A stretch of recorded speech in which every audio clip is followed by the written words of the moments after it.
Kazakhstan International Vectors program informs you about international relations, political opinions, economic solutions and social development. School is a place where the thought of younger generation is being formed. It should be held firmly unless you wish to lose the future. Henry Barbusse, French writer and social activist. Blown up schools. Education loses the battle against terrorism. The lost generation. Why Europe lacks labor force. The brilliant kids. How prodigy children are educated in Kazakhstan. About 60 million children have no access to education. The political situation in the world, economic crisis and social problems are the main reasons for this harsh statistics.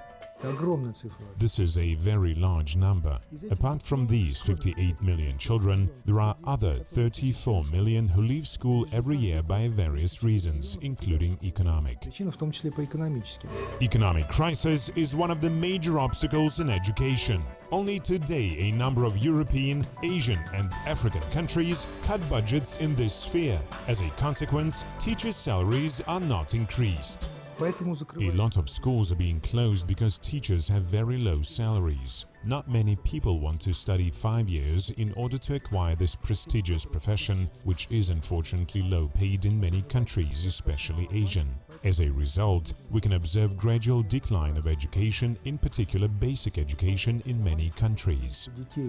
Due to the decline in funding, many higher education institutions become commercial or raise tuition fees. Students dispute such policies and express their dissatisfaction by means of protests and riots. Well, there are a lot of barriers to education around the world. We can make a list of some of those barriers to education. For example, there's a lack of funding for education. In many countries, less than 2% of the national budget is spent on primary and secondary schooling. And in many other countries, it's less than 1%. Transition to this model will result in the reduction of the number of students, the experts say, and add that in its turn it will affect the labor market. The number of manual laborers, so needed by Europe in nowadays, will be reduced. Because of that, Western Europe nowadays faces a very serious imbalance due to the surplus of specialists with higher education who will for sure remain unemployed. So there will be severe lack of people who could work with their hands and get quite a good salary. Not all the countries achieved the UN international goals in the sphere of education. This information was published by specialists of the World Bank. For instance, one of the key objectives was educating younger children from socially deprived groups and ethnic minorities, in particular girls. More than 50% of states reached this goal. More than 1/3 of countries failed to implement these plans. But we can probably all think of countries around the world that have terrorism and war, that have a very low economic activity, countries where people are struggling in poverty, no jobs. Those are the countries where you're going to find schooling is not as developed as it could be. Perhaps we can think of examples of countries in South Asia, for example, or perhaps African countries in Africa, south of the Sahara Desert. There are those kinds of places where people really struggle just to survive day by day. Shortage of textbooks is another obstacle on the way towards education. UNESCO conducted a survey in 11 developing countries such as Brazil, Argentina, Malaysia and so on. It was found out that up to 20% fourth graders had no textbooks or shared them with other school children. The situation in Cameroon is no better. One book can be used by 12 pupils at a time. Textbooks are one kind of technology that children and students can gather around, they can discuss together, they can talk with their teacher, interact with their teacher about what is presented in the book. Without a textbook, it becomes much more difficult then for the teacher to plan lessons that have variety and interest for children. Africa demonstrates the lowest level of education. Constant armed conflicts are the main reason for that. More than 1 million of local children do not attend school. Last year, due to the high risk of terroristic attacks, more than 2,000 educational institutions were closed in the region. Together with the Middle East, the number of uneducated children will reach 13 million. I remember visiting a classroom in a country in Africa. There were 60 children seated on a cement floor with no furniture, no books, no paper, no pencils, no pens. The teacher had no textbook. The wall was simply painted black and a piece of chalk was given to the teacher, and that's it. There were no windows, there were no glass in the windows, there was no door. It was just open to the outside. European countries are also afraid of terrorism. For example, in the end of the last year, school children and students in Brussels were put on enforced 2 weeks leave. Later on, 300 more policemen were assigned for guarding educational institutions. We see terrorists trying to make targets of those schools. It's happened in the United States and it's happened in Europe, and we don't want that to happen in schools. We don't want terrorists to come and take a group of children hostage or kill them, or, I mean, we can't let that happen. So we have to do what we can to protect our kids. Apart from external threats, the European education has quite a lot of internal challenges. UNESCO specialists calculated that more than 50% of students are expelled from colleges and universities based on the results of the first session. A great many of young people in Western countries register in universities in order to receive a student membership card. It gives them considerable discounts on transport, tickets to museums, theaters, and so on. The consumer philosophy in Western countries suppresses interest to education. Illiteracy among adults is also very widespread. According to UNESCO, there are 780 million such people all over the world. It is 100 million less than in 2000. 2/3 of them are women. The majority of them live in sub-Saharan Africa. In 2015, only a quarter of countries throughout the world was able to reduce the illiteracy level. 32% failed to reach this goal. The rest were close to showing positive results.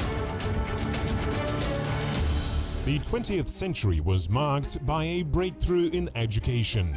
It was the time when a lot of secondary schools were opened. Teachers throughout the world were seeking ways of perceiving children and developed unique educational programs. A French schoolmaster, Roger Cousinet, was one of innovators in this sphere.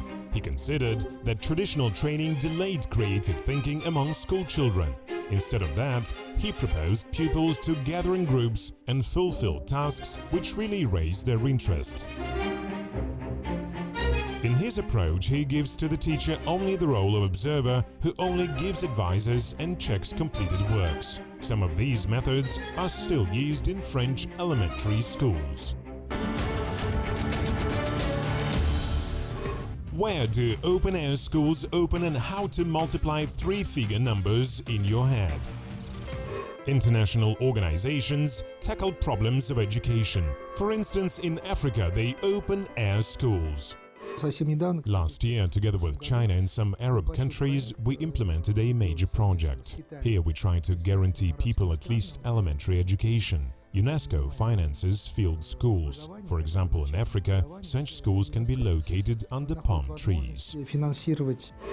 Curiosity as a path to knowledge. Another project, which attracts dozens of children to classrooms, is being implemented in Africa. For this purpose, green technologies are widely used. Owing to solar batteries, local schools have no uninterrupted supply of electricity. Just imagine a single building with electricity in an abandoned village in jungles. Children go there out of curiosity. There they are shown a computer and then receive literacy training in the form of games. We are going to apply these methods in countries of Southeast Asia which have these problems. UNESCO specialists also calculated that the reduction of prices for textbooks would increase school attendance several times. At the same time, it will be possible to save a lot of money and enable the funds to be used for the construction of new schools. Reducing the price of one school book by $3 would help purchasing countries of sub-Saharan Africa to reduce their costs by $1 billion. For instance, Kenya would have saved $64 million and Malawi $33 million. The UNESCO offer of reducing textbook prices by $3 depends upon countries pooling their textbook requests together to create a larger order of books. It becomes a matter of central, what you would say, procurement or central distribution. That's the only way that the $3 can be realized or can actually happen. Self-education is sometimes regarded as an alternative of school. Currently, this method is becoming popular especially among parents with teacher education. The World Wide Web and new technologies give all possibilities to be prepared for studying in a college or university. Now, parents home educate their children for all kinds of reasons. Could be situations of war or terrorism that prevent them from sending their children to school. How legal it is, it depends on the country and the educational system. In the United States, where I come from, home education is legal. And it might be interesting for you to know that my wife and I educated all 4 of our children at home. Our children subsequently entered university and had no problems. While drawing up conclusions, the experts note that improving the performance of education systems requires making elementary education free, increasing financing of this sector, raising people's awareness of problems of ethnic minorities and socially vulnerable groups of people.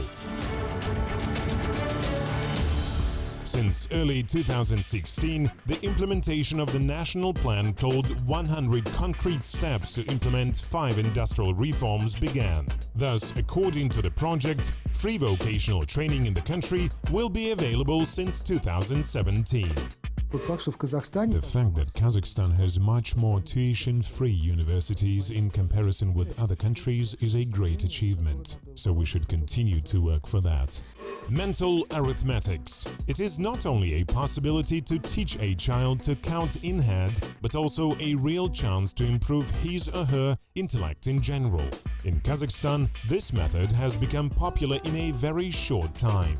Initially, children are taught to count with the help of abacus. Soon kids need only to imagine it. Becoming a professional in this field requires completion of 10 levels. Each one lasts up to 3 months. Mental arithmetics develops both hemispheres of brain and makes them work synchronically. It also helps to a new way of thinking which generates new ideas. Despite the fact that mental arithmetics is known from ancient times, it is not popular everywhere. Many teachers think that it should be introduced with a special care. It should be also noted that different countries have different systems of writing figures. In Kazakhstan, this problem was solved by Gulzhan Berdibekova. After a long-term research and studying of methods, the professional psychologist derived her own formula of teaching, which eventually became unique. I studied in Singapore and learned quite a lot of methods: Malaysian, Indian, Chinese and Turkish. I read a lot of books and understood that in fact we lack elementary guidance manuals. At first, Gulzhan decided to check the efficiency of her methods on her son. Currently, Adi Topelbergen easily does addition, subtraction, multiplication and division operations with 2 or 3 digit numbers in his head. I like it and it helps me very much at school.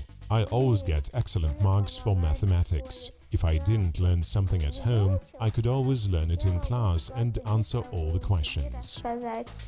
Currently, the Kazakhstani methods of mental arithmetics are popular in the neighboring states. The center's prospects list also includes incorporating mental arithmetics into the secondary school curriculum.